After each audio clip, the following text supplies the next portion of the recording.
amis, alors aujourd'hui on se retrouve pour une nouvelle vidéo dans un décor qui est inhabituel puisqu'on est dans ma pièce d'élevage. Et en fait je voulais vous parler de cohabitation pour les hamsters. On vous dit tout le temps que les hamsters c'est solitaire, mais on vous dit aussi qu'il y a quelques exceptions, donc c'est le jour de traiter ce sujet, voilà, c'est aujourd'hui.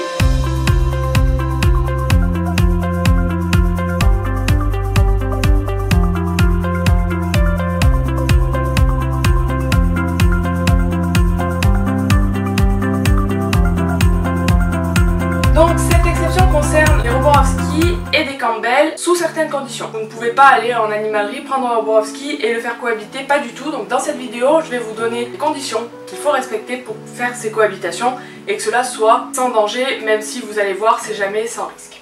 Alors d'abord ce qu'il faut savoir, c'est que même si les Roborovski et les Campbell peuvent cohabiter, ils peuvent très bien vivre tout seuls et c'est même mieux s'ils vivent tout seuls en réalité. Comme ça, c'est sans risque, il n'y a pas de problème, il ne peut rien leur arriver, c'est bien plus facile. Donc il n'y a pas de souci pour les faire vivre tout seuls et c'est même ce que je conseille le plus. Si vous voulez les faire cohabiter, alors là il va falloir faire en sorte que vous respectiez des conditions très strictes et vraiment il ne faudra pas déroger à la règle. Sinon ça peut vraiment très mal finir. Vous le savez, les hamsters de manière générale sont solitaires.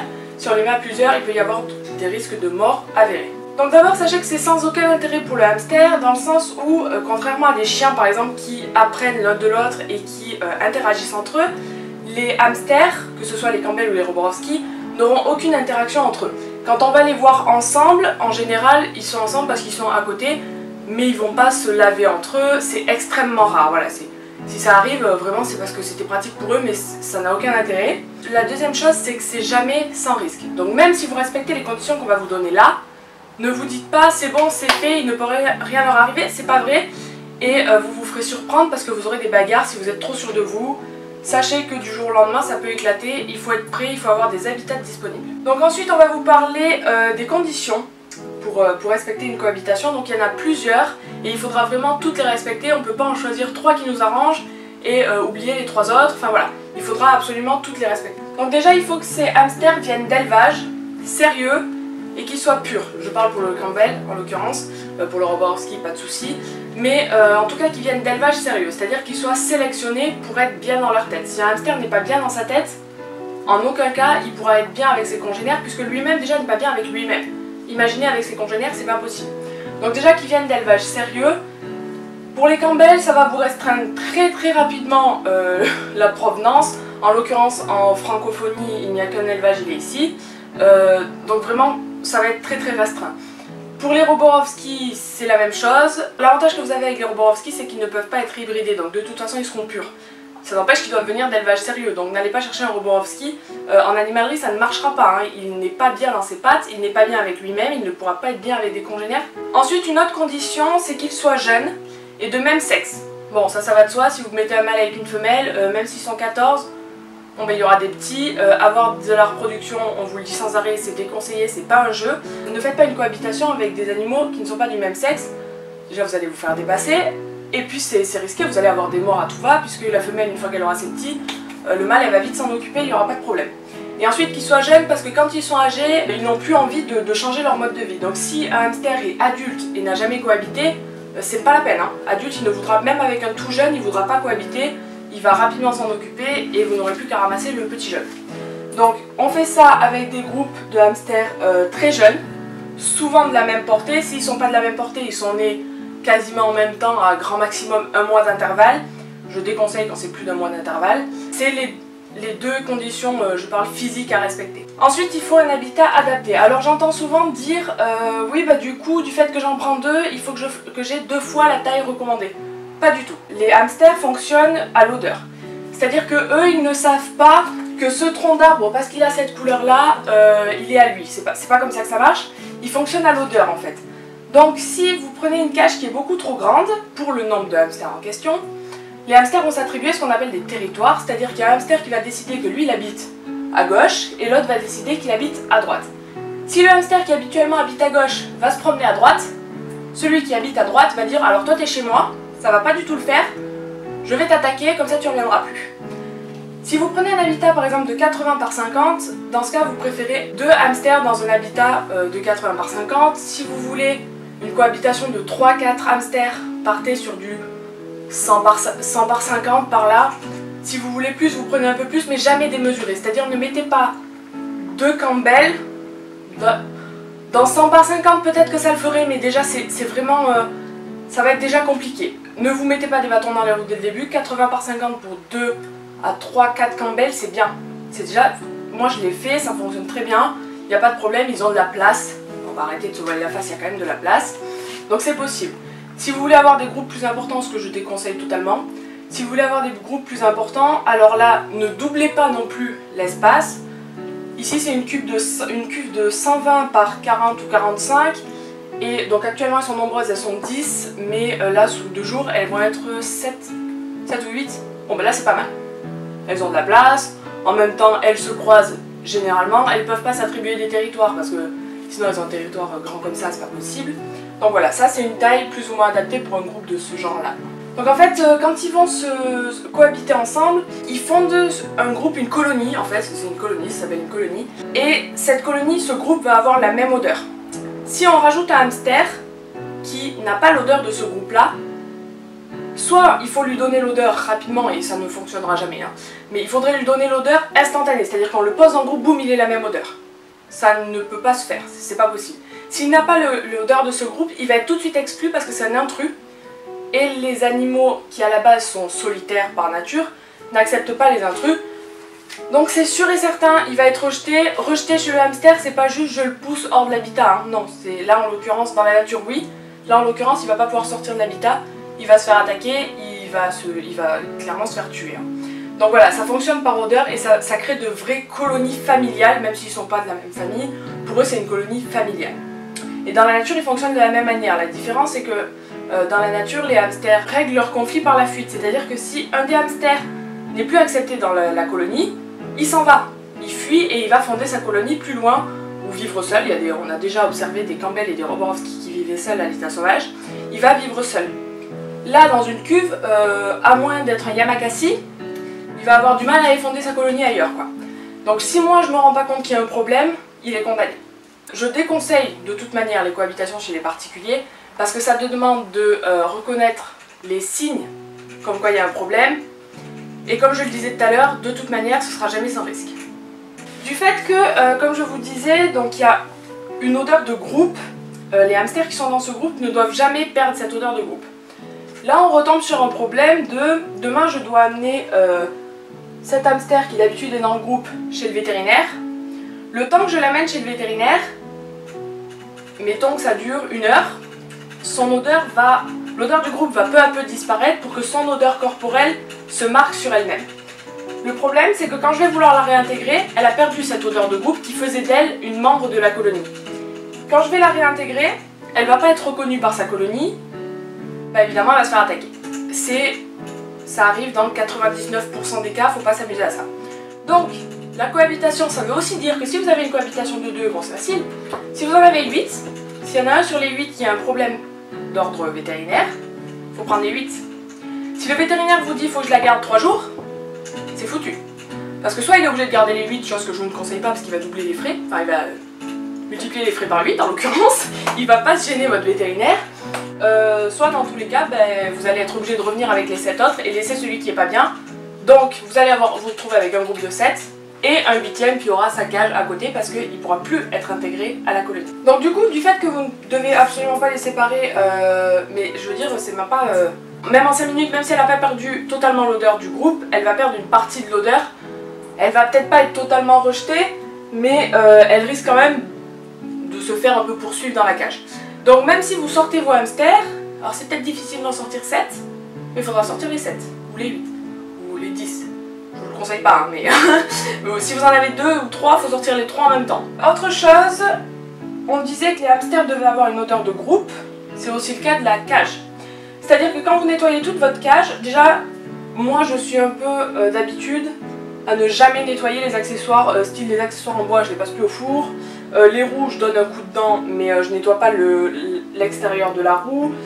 Les tunnels, je donne un coup de flotte, mais je désinfecte pas à fond. Les bonbonnières, pareil, je les désinfecte pas totalement. En fait, le but c'est aussi que la cage garde une odeur de groupe. Donc la litière, par exemple, lorsque je la nettoie, je nettoie grand maximum 2 tiers de la litière, donc les 2 tiers supérieurs.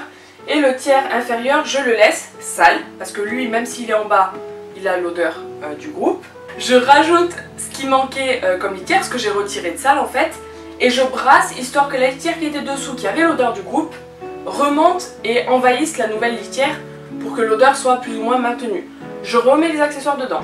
Autre petit conseil, ne jamais nettoyer les accessoires en même temps que la cage. Parce que si vous nettoyez vos accessoires en même temps que la cage, la litière de dessous avait beau avoir l'odeur, elle fera pas tout le boulot à elle toute seule. Si vous nettoyez les accessoires en même temps, alors tout a changé ou quasiment tout a changé. Vous avez perdu 60-70% de l'odeur du groupe. C'est une catastrophe pour le groupe, ça va être très compliqué. Il y a des groupes qui sont stables depuis longtemps, ils vont l'encaisser sans problème. Des groupes comme celui-ci qui sont très jeunes, c'est sûr ça va partir en sucette tout de suite. Ensuite on a une autre chose qui est source de conflit dans une cohabitation. C'est la roue, puisque la roue, ils ne peuvent pas faire... Autant ils peuvent courir dans la cage à 10, autant ils ne peuvent pas faire de la roue à 10. Donc là, vous ne voyez pas parce que je suis devant, mais ici il y a une deuxième, enfin il y a une première et une deuxième roue, parce qu'elles sont nombreuses, donc il ne faut pas qu'elles puissent s'attribuer une roue chacune. Elles sont 10, ça va être compliqué de mettre 10 roues, mais mettons si vous en avez deux, il ne faut pas qu'ils puissent s'attribuer une roue chacun, donc si vous en avez deux, vous laissez qu'une roue. Si vous en avez 3, vous pouvez mettre 2 roues, déjà c'est mieux. Si vous en avez plus de 3, alors là c'est sûr, de toute façon c'est pas négociable, il faut plus d'une roue. Parce que sinon ils vont se battre pour aller dans la seule actuellement disponible. Une autre chose qui pose problème, en plus de la roue, c'est les points d'eau et les points d'alimentation. Pour le point d'eau, ça se discute, vous pouvez n'en laisser qu'un, à moins d'avoir un ultra dominant.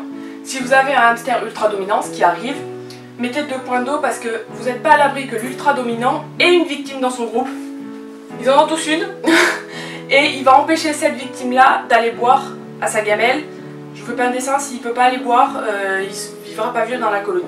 Pour empêcher ce problème là, vous mettez 2 points d'eau. Pour l'alimentation, qui est un ultra dominant ou pas, mettez plusieurs points d'alimentation. C'est ce qui est le plus pratique, parce que même s'il y a un dominant qui aime manger tout seul, si vous avez 10 hamsters, moi je sais que je mets 3, 4, 5 coins d'alimentation. Elle mange à 2-3 sur chaque coin et ça se passe très bien, il n'y en a pas une qui est rejetée. Si elle est rejetée, elle trouvera toujours un autre point où aller manger. Donc là je vais vous montrer typiquement l'alimentation. Bon, je vais en mettre ici. Baisse le bol. Je vais en mettre là. Je vais en mettre un peu là. Hop, j'en mettrai un peu ici. Elles n'ont pas mangé aujourd'hui donc vous allez les voir. Hop. Voilà, on répartit. Là j'en mets beaucoup, évidemment elles sont 10. Si vous en avez 2, ne faites pas 10 points d'alimentation, hein, parce que sinon oui, vous n'allez plus avoir 2 hamsters, vous allez avoir 2 cochons à la fin. Pour le coup, si vous avez un duo du coup, évitez d'en faire plusieurs, faites-en qu'un. Ça leur évitera là encore de s'attribuer des points. Ou alors faites-en 3, mais n'en faites pas 2. Donc soit un seul plus gros, plus élargi, soit 3. Comme ça, même si ils s'en attribuent un, il en reste un troisième, donc de toute façon ils peuvent se basculer sur le troisième. Donc voilà, là on vous a donné les conditions qu'il faut respecter pour tenter d'avoir en tout cas une cohabitation stable. Là encore, c'est jamais une science exacte, ce sont des animaux, ils sont vivants, ils ont des envies et des trucs dont ils n'ont pas envie, ils ont des habitudes, etc. Ils ont des caractères bien propres à chacun. Et il arrive malgré tout, même chez des éleveurs, hein, que ça se passe pas très bien. Donc, il ne faut pas hésiter, surtout quand on est particulier et que normalement on a prévu des habitats au cas où, je dis bien normalement, de séparer à la moindre bagarre. Je dis pas chamaillerie, les hamsters se chamaillent toujours. Je parle vraiment de bagarre, c'est-à-dire que vraiment on a un dominant qui se met sur le dominé et qui l'attrape sans le lâcher vraiment, et quand le dominé se dégage, hop, il a une trace dans le poil, une petite trace de morsure ou quoi. Chez les éleveurs, on arrive de temps en temps à les maintenir quand même parce que on règle ce problème. Chez les particuliers, n'essayez même pas parce que ça recommencera. Si vous n'avez pas la technique, etc., ça va partir en bain de sang. Un matin, vous vous lèverez, ce sera trop tard. Il faut savoir que des hamsters qui se battent, tant que ça fait du bruit, en général, c'est pas trop grave. La nuit, ça fera pas de bruit. C'est-à-dire que le matin, vous arriverez, il n'y aura pas eu le moindre bruit dans la nuit, mais sur les 3, il vous en restera qu'un. C'est des hamsters qui se battent dans le silence, c'est des hamsters qui se battent gravement. Voilà. Les hamsters se battent sans faire le moindre bruit. Voilà. Donc vous êtes prévenus. On lit toujours, non mais c'est bon, je les surveille, je suis pas loin, si ça... Non, parce que vous inquiétez pas, Ils arriveront à s'attraper dans le tunnel, là, hop, vous les verrez pas, ils feront aucun bruit. Le matin vous chercherez, vous renverserez le tunnel, il y en aura un mort. Maintenant vous serez prévenus, vous faites ce que vous voulez. Donc voilà, vous avez toutes les cartes en main pour avoir des cohabitations qui fonctionnent. Je tiens quand même à dire qu'on déconseille les cohabitations. On le fait en élevage, ça a un intérêt pour la reproduction. Premièrement parce que des fois on reproduit, je sais que moi j'ai cette méthode là, je reproduis en groupe, c'est-à-dire que je mets un mâle pour plusieurs femelles. Donc là ça a de l'intérêt dans le sens où je gagne du temps parce que le mâle va rester un mois presque avec sa femelle. Si je les fais une par une, si elles sont 4, ça m'a pris 4 mois. Si à ce moment-là on n'a pas trop de cages et qu'on arrive à avoir une cohabitation, parce que oui, il ne faut pas se cacher, on gagne aussi de la place hein, en faisant des cohabitations, on a cet intérêt-là. Pour un particulier, ça n'a strictement aucun intérêt. Si vous avez un habitat, prenez un hamster.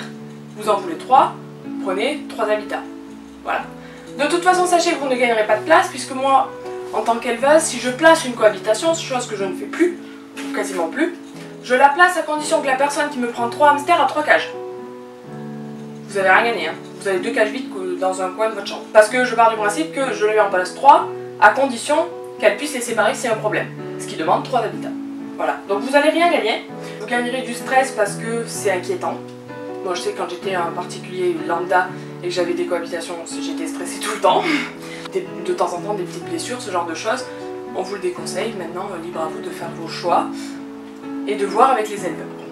Voilà, on espère quand même que ça vous aura servi parce qu'on avait beaucoup cette question là très souvent. Donc on espère que ce petit sujet vous a plu et vous aura servi. Continuez de vous renseigner, les informations changent tout le temps. N'hésitez pas à contacter les éleveurs pour avoir d'autres informations, ce genre de choses. Et puis on se retrouve dans de nouvelles vidéos. Vous n'oubliez pas de liker, de commenter, de vous abonner. Enfin vous connaissez la chanson, quoi. Un de ces 4 on fera un clip je pense. Et puis voilà, on se voit dans une prochaine vidéo. Ciao!